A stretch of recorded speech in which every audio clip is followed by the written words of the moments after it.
Hello and welcome back to Manzurit once again. I really apologize for posting this late. So आज की video हम जो लाए हैं वो है अबाउट कैनेडियन इमिग्रेशन कि अब 2026 में क्या क्या रास्ते बचे हैं जिससे आप पीआर ले सकते हो कनाडा में. The reason why I was not posting on this channel is because मैं पोस्ट कर रहा था लैंग्वेज फेयर पे, जो मेरा नया चैनल है गाइस, जो मेरा नया स्टार्टअप है, जिस पे मैं आपको सिखाता हूँ लैंग्वेजेस, चाहे आइल्स या French, for boosting your Canadian immigration scores, और हम आपकी इमिग्रेशन में भी हेल्प करते हैं. तो 2026 में अगर आपको इमिग्रेशन में कोई भी हेल्प चाहिए तो आप हमें कॉन्टैक्ट कर सकते हो, क्योंकि हम सर्टिफाइड हैं, CELTA certified for IELTS, we are certified, टेफटी से सर्टिफाइड, डेव सर्टिफाइड फॉर फ्रेंच, और हम RCIC सर्टिफाइड हैं फॉर योर इमिग्रेशन सपोर्ट. तो गाइस सबसे पहले मैं शुरू करता हूँ कि अब 2026 में कैसे पीआर लेनी है, जो हमारा मेन कंसर्न है. सो गाइस 2026 में कैनेडियन इमिग्रेशन को समझने के लिए सबसे पहले हमें ये समझना पड़ेगा कि जो हमारी IRCC है, जो आपके पीआर वगैरह प्रोसेस करती है, उसमें क्या क्या चेंजेस हुए हैं. तो IRCC जो पहले होती थी, इमिग्रेशन रेफ्यूजी सिटीजनशिप कनाडा, इन्होंने अपना नाम बदल लिया. इनका नया नाम है insanely retarded council of Canada. जी हाँ, ये मैं इसलिए कह रहा हूँ क्योंकि ये अलग ही डिसीजंस बना रहे हैं आजकल, और इनके अंदर जो इंडियंस के रिलेटेड हेट है, जो लोगों ने कितने कमेंट्स में दिखाया अलग अलग चैनल पे, सिक्स बस TV, straight out six TV, जितने भी चैनल्स हैं जो हमें नफरत करते हैं हमसे, पता नहीं क्यों. They just look at the rotten apples and they forget about the whole bunch, right. But anyways, अब ये बन ही चुकी है IRCC, आप अपने आप पे आ चुकी है. तो इसका सबसे बड़ा एग्जांपल है कि जिन ONP कैंडिडेट्स बेचारों ने एक्चुअल जेन्युइन फाइल लगाई थी, ITA भी आगे थे, प्रोसेस चल रहा था, उनको भी उन्होंने रिजेक्ट कर दिया कि ये सारे स्कैमर्स हैं. मतलब कि भाई हद हो गई कि जिन्हों को तुमने एक्चुअल में खुद बुलाया था, तुमने उनकी प्रोसेसिंग में ही फाइल छोड़ दी कि भाई हमें कोई गारंटी नहीं कि ये फेक है या रियल है. So that's the best example that why the new name suits IRCC. उसके अलावा जो नई एप्लीकेशंस हैं ग्रैंड पेरेंट्स और पेरेंट्स की, वो सस्पेंड करना, 90% of Indian origin visitor visa application reject करना, उसके अलावा न्यू स्टडी परमिट कैप्स डालना सिर्फ इंडियन लोगों पे, जबकि इंडियन लोग सबसे ज्यादा मेहनत करते हैं इस देश में आके. They work hard and they have the least amount of refugee applications, but some bad apples have spoiled the name for all of us. So first, अब इसका सोल्यूशन क्या है. पहली बात, हम कंपेयर करते हैं हमारे CRS स्कोर को, जो रेगुलरली नीचे आ रहा है. हमारा CRS स्कोर पहले 530 से ऊपर घूमता था, अब धीरे धीरे, जैसे कि हमारा लास्ट ड्रॉ आया था जस्ट 511 का, तो ये गुड साइन है कि हमारे पॉइंट्स 20-24 पॉइंट कम आने शुरू हो गए हैं as compare to 2025.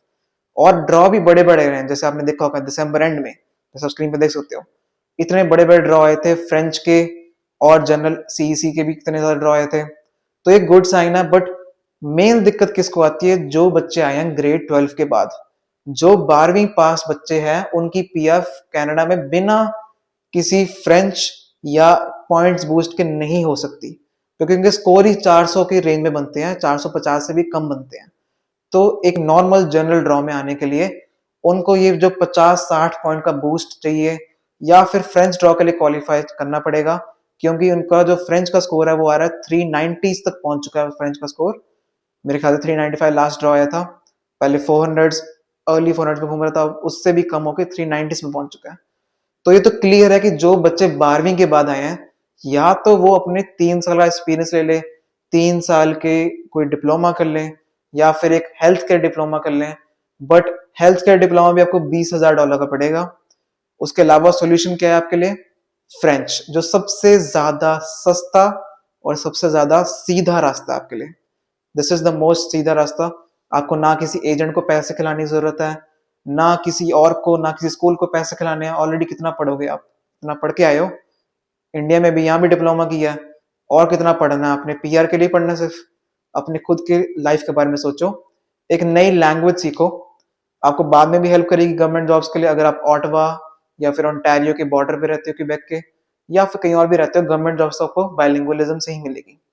So best मेरी एडवाइस रहेगी कि फ्रेंच पढ़ो, जो 12वीं पास है.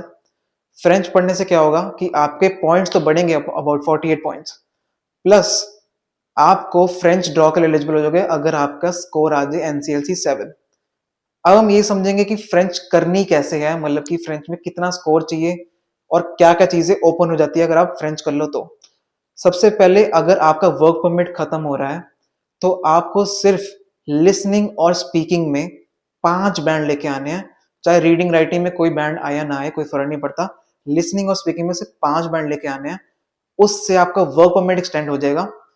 इस बैंड लेके आने के अलावा आपका एम्प्लॉयर भी सपोर्टिव होना चाहिए। आपके एम्प्लॉयर को एक एम्प्लॉयर पोर्टल पर जाके आपकी फाइल अप्लाई करनी है कि मेरा काम इस बंदे के बिना नहीं सर सकता, इसको हमें वर्क परमिट एक्सटेंड करना पड़ेगा। तो वो गवर्नमेंट पोर्टल पे जाके अप्लाई करेगा with your scores and with the job offer for you. अब जब वो पोर्टल से अप्रूवल आई तो आपको मिलेगा 7 डिजिट कोड, जैसे मिलता था LMIA के टाइम पे। तो इसको कहते हैं LMIA एग्जेम्प्ट कैटेगरी।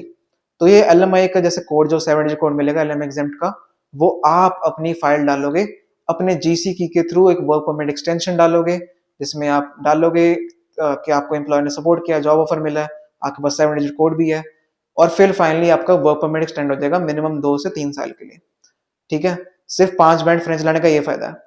अगर आप मेहनत करके दिन रात एक करके 7 बैंड ले लेते हो इन और 4 modules, reading, listening, speaking and writing in French, TEF और TCF कनाडा, ये दोनों ही एग्जाम्स आपके लिए एलिजिबल हैं कनाडा के PR के लिए। ठीक है, चाहे टेफ कनाडा ले लो या TCF कनाडा दो, चाहे रिटर्न दे लो चाहे computer based they low, doesn't matter, दोनों ही एलिजिबल है। आपने एग्जाम देके सातों, मतलब चारों मॉड्यूल में 7 बैंड ले लिए तो आप एलिजिबल हो कनाडा के फ्रेंच ड्रॉ के लिए। अब इसकी फाइल अलग से नहीं लगती, आपने एक ही पोर्टल पे, एक्सप्रेस एंट्री पोर्टल पे फाइल डालनी है अपनी, तो वो खुद ही बता देगा कि आप किस किस कैटेगरी में एलिजिबल हो। जनरली लोग CEC category, Canadian experience class के एलिजिबल होते हैं। जो इंडिया से बैठे हुए फाइल लगा रहे हैं वो एलिजिबल होते हैं फॉरेन स्किल्ड वर्कर के लिए।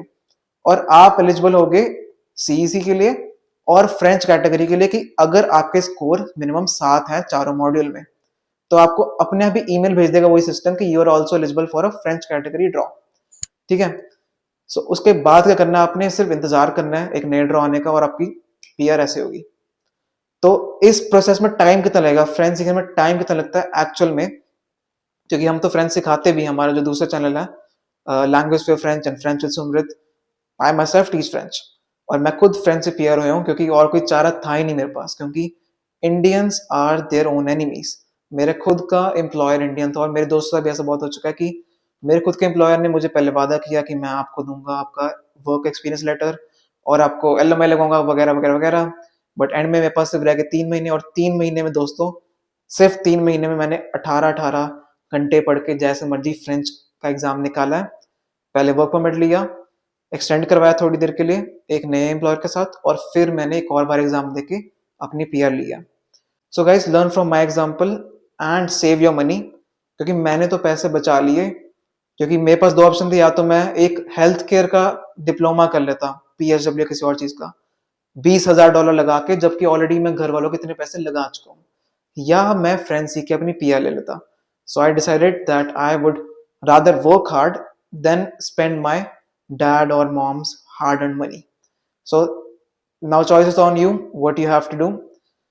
The crux of this video is you need French, because French is the only last resort for PR in 2026, 2027, maybe in 2028 if points doesn't come low. The only question is how quickly you learn French, because if there's a lot of people coming in this category, of course Canada doesn't want all French speakers, it also wants English speakers. So before this imbalance happens, the race is who learns French fast and who gets PR fast before this category expires. So start learning French today. You can either join with us or anyone else, doesn't matter. I have explained all the programs in this video right here. You can watch this video as well. It's on my other channel, French with Sumrit, कि French करने के बाद कौन से category में आप आ सकते हो, तो वो आप जाके देख सकते हो। अगर हमसे फ्रेंच करनी है तो आपको डिस्काउंट मिलेगा अगर आप ये वीडियो देख रहे हो तो। So thank you for watching this video first of all, and we are also certified of course, and हमारा चैनल इंस्टाग्राम चेक कर सकते हो, लैंग्वेज फेयर फ्रेंच के नाम से है, और हमें कॉन्टैक्ट कर सकते हो इस व्हाट्सएप नंबर पे। कोई भी इमिग्रेशन की कोई भी प्रॉब्लम हो, आप सेम नंबर पे कॉन्टैक्ट कर सकते हो, हमारे इन हाउस इमिग्रेशन भी है और हम सर्टिफाइड हैं। सबसे बड़ी चीज़ है, आपको ऐसा कोई इंडियन नहीं मिलेगा हमारे जैसा जो आपको चूना नहीं लगाएगा, आपको च नहीं बनाएगा, आपको एक्चुअल में आपकी हेल्प करेगा। जो पैसा रहेगा उसका कीमत भी चुकाएगा। तो अगर आपको एक्चुअल में अपनी फाइलिंग या कोई भी इमिग्रेशन रिलेटेड चीज़ चाहिए और एक्चुअल में पीआर पानी है, तो ये नंबर आपके सामने है। कोई भी क्वेश्चन हो इस पे पूछो, मेरे को जितना मर्जी परेशान करो, I don't care, I am here to help you. कि मेरे भाइयों बहनों, तुम भी पीआर ले लो इससे पहले आपको वापस इंडिया जाना पड़ जाए, क्योंकि वापस जो जाता है उसका मन बदल जाता है वापस आने का। तो I have seen that with my friends. So here's the number, contact us, and if this video even gave you 1% of good information, hit the subscribe button. And I know you're thinking that इसने तो and में French ही बोल दी अपने promotion के लिए, but यही एक रास्ता है, ना कोई कोर्स करके ना कुछ और करके आप इसको पा सकते हो। आप सस्ते में, French is not that expensive to learn, और टेस्ट भी मेरे ख्याल से $390 का बुक हो जाता है। This is the only option. Go had with even with us or with anyone else, doesn't matter, but start learning it today before it's too late. A bientôt.